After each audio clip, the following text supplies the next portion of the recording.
हरे कृष्णा। तो सभी वैष्णव भक्तों के चरणों में दंडवत प्रणाम।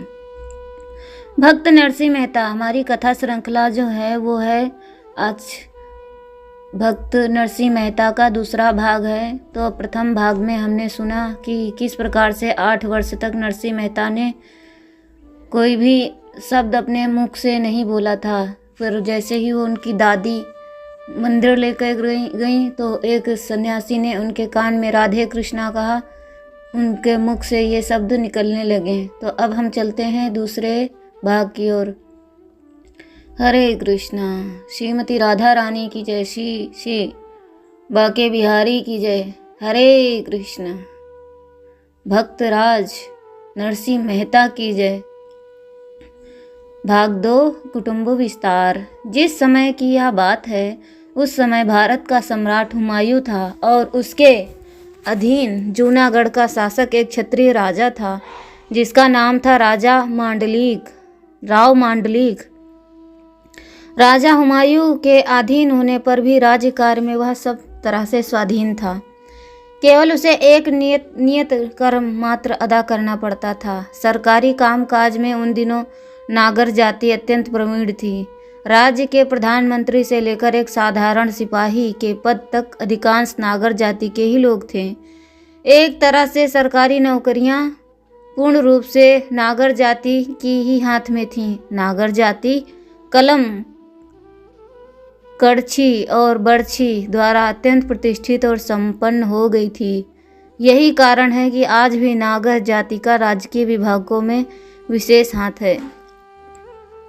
वंशीधर का जन्म भी उसी जाति में हुआ था, अतः राज्य की ओर से उनकी नियुक्ति 100 रुपये मासिक वेतन पर थानेदार के पद पर हो गई। राज्य की ओर से उन्हें काफ़ी नौकर चाकर और वाहन आदि मिले थे, अतः उनका परिवार जीवन बड़े सुख से बीतता था।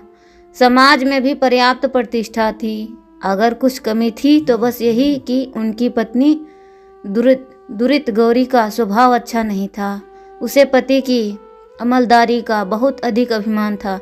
झूठ मूठ के षड्यंत्र रचना और दूसरों को कष्ट पहुंचाना उसका स्वभाव ही बन गया था। उसके दुर्गुणों को देखते हुए ऐसा मालूम होता था मानो उसका नाम दुरित गौरी अक्षरशः सत्य है।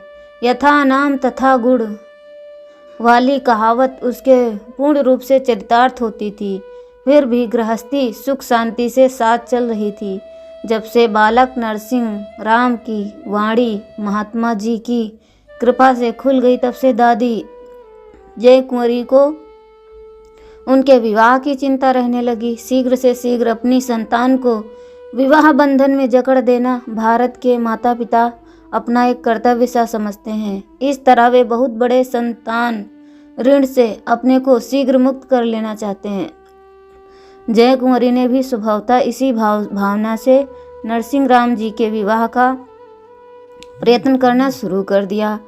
घर संपन्न और प्रतिष्ठित था, अतएव उन्हें इस कार्य में सफलता भी शीघ्र ही मिल गई। प्रायः 1 वर्ष की उम्र में ही उन्होंने नरसिंह राम जी का विवाह माणिक गौरी नामनी एक 7 वर्ष की बालिका के साथ कर दिया। माणिक गौरी रूपवती और सुलक्षणा कन्या थी, अतएव मनचाही योग्य पौत्र वधू पाकर उसे बड़ा संतोष हुआ। वंशीधर ने छोटे भाई नरसिंह राम के पालन पोषण और विवाह की ही चिंता नहीं बल्कि उनकी शिक्षा की ओर भी ध्यान दिया। उन्होंने नरसिंह राम को एक संस्कृत पाठशाला में पढ़ने के लिए बैठा दिया, परंतु नरसिंह राम का मन पढ़ने लिखने में नहीं लगा। जब से उन्हें महात्मा जी के द्वारा इष्ट मित्र मंत्र की प्राप्ति हुई, तब से उनका मन अधिकाधिक भगवान की ओर आकृष्ट होने लगा। यह निरंतर राधे कृष्ण नाम का जप किया करते। सुबह शाम मंदिर में जाकर देवी देवताओं की पूजा करते, दर्शन करते और भजन कीर्तन सुनते। श्री शंकर भगवान में भी उनकी बड़ी भक्ति थी। वह मंदिर में जाकर बड़ी श्रद्धा और प्रेम के साथ उमा महेश्वर की पूजा अर्चना करते और प्रेमानंद में विभोर होकर भोलानाथ के गुणगान करते हैं। अगर कहीं पुराण या भागवत की कथा होती तो वहां जाकर बड़े ध्यान से भगवत कथा सुना करते हैं। द्वारिका आने वाले जाने वाले साधु महात्मा जब अपने गांव में आते तो उनके दर्शन करते, यथा साध्य उनकी सेवा करते, उनके उपदेश सुनते। अगर कोई भजन कीर्तन करता तो स्वयं भी उसके साथ बैठकर भजनों के पद गाते या करताल बजाया करते। कोई यदि भावावेश में आकर नृत्य करने लगता तो वे भी उसके साथ नाचने कूदने लगते। अगर कभी कोई रास मंडली गांव में आ जाती तब तो इनके आनंद का कोई ठिकाना ही ना रहता। नित्य ही रास लीला देखा करते। श्री राधा, श्री ललिता आदि सखियों तथा व्रज के अन्य गोप गोपियों के भगवत प्रेम को देखकर वह इतने तल्लीन हो जाते कि उन्हें अपने शरीर की सुधि बुद्धि भी नहीं रहती। कभी कभी तो स्वयं भी वह किसी मंडली में शामिल हो जाते। जब उन्हें राम के रास में गोपी बनकर नाचने का सुअवसर मिल जाता तब तो वह अपार आनंद का अनुभव करते और कृष्ण प्रेम में नाचते नाचते बेहोश हो जाते। वह अपनी धुन में खाना पीना छोड़ देते। कई दिनों तो घर पर जाते ही नहीं। इसके लिए उन्हें भाई भौजाई की डांट भी सुननी पड़ती, ताड़ना भी सहनी पड़ती, समाज में निंदा भी होती, परंतु फिर भी वह अपनी चाल ना छोड़ते। भला जो एक बार अमृत स्वरूप भगवत प्रेम का स्वादन पा गया उसे कोई उससे दूर हटा ही नहीं सकता।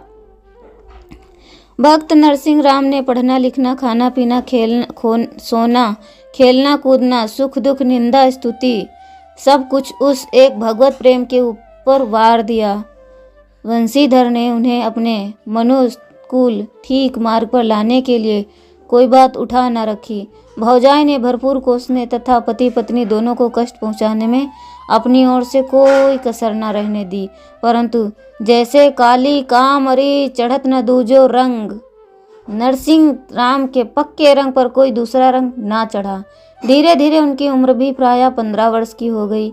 भाई ने जब देखा कि अब उनका पढ़ना लिखना कठिन है तब उन्होंने उनको घोड़ों की परिचर्या तथा घास काटने का कार्य सौंप दिया, परंतु इसी के काम से ही नरसिंह राम को कोई कष्ट नहीं हुआ। वह बड़ी प्रसन्नता के साथ भगवान नाम स्मरण करते हुए शक्ति भर सारा कार्य करने लगे। प्रायः 16 वर्ष की अवस्था होते होते नरसिंह राम की पत्नी माणिक गौरी के गर्भ एक पुत्री का जन्म हुआ। उसके 2 वर्ष बाद भी माणिक गौरी को एक पुत्र रत्न की प्राप्ति हुई। पुत्री का नाम कुंवरबाई और पुत्र का नाम सामलदास रखा गया। जब इस तरह नरसिंह राम को 2 संतानों का पिता होने का सौभाग्य हुआ, परंतु उनका यह सौभाग्य दुरित गौरी की आंखों का कांटा बन गया। एक तो यूं ही देवर देवरानी को देखकर वह सदा जला करती थी, अब उनके परिवार की वृद्धि उसके लिए और भी असहाय हो उठी। दोनों भक्त दंपति यद्यपि सेवक सेविका की तरह दिन रात घर के सब छोटे बड़े काम किया करते थे, फिर भी दुरित गौरी यही समझती थी कि ये लोग मुक्त ही घर में बैठकर खा रहे हैं और दिन पर दिन इनका खर्चा बढ़ता ही जाता है।